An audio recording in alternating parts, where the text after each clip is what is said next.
A medicina baseada em evidência, além da gente fazer uma boa pergunta primeiro, para poder depois ir para as fontes fazer a busca, para que a gente possa ir para as fontes fazer a busca, a gente tem que saber selecionar artigos. Então, a gente por isso tem que saber as tipologias, né? O que é um ensaio clínico, se ele é randomizado, se ele é duplo cego, se ele é triplo cego,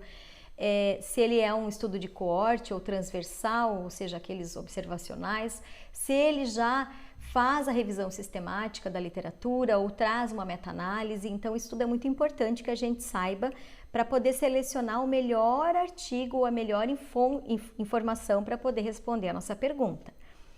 Mas não basta só saber selecionar o artigo, tem que aprender a ler os artigos, ler de forma crítica, claro, né? Ler o artigo todo mundo lê, mas saber extrair dali os pontos-chave, e não só os pontos-chave, porque muitas vezes a gente tem que saber entender se aquilo que está sendo colocado no artigo eu posso extrapolar para a aplicação no meu paciente, porque isso nem sempre é possível, ok? Então, por isso é importante a leitura crítica.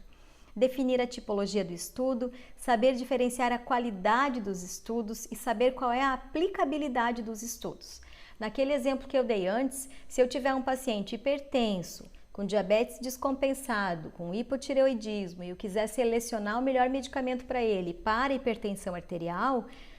se eu for buscar um artigo, um ensaio clínico, por exemplo,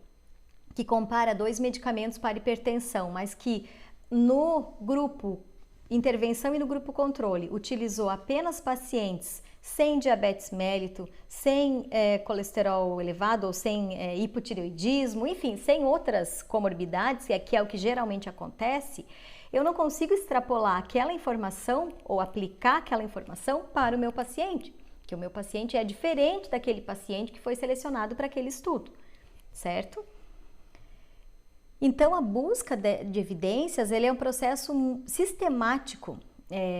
onde a gente faz a busca, a análise, a seleção, a aplicação de resultados válidos encontrados em publicações científicas para a tomada de decisões clínicas.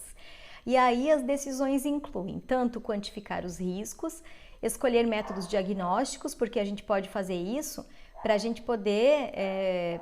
fazer o diagnóstico, escolher uma ferramenta de diagnóstico. Estabelecer prognóstico ou também escolher a melhor abordagem terapêutica, que é o caso que a gente traz aqui para vocês, no caso da prescrição de medicamentos.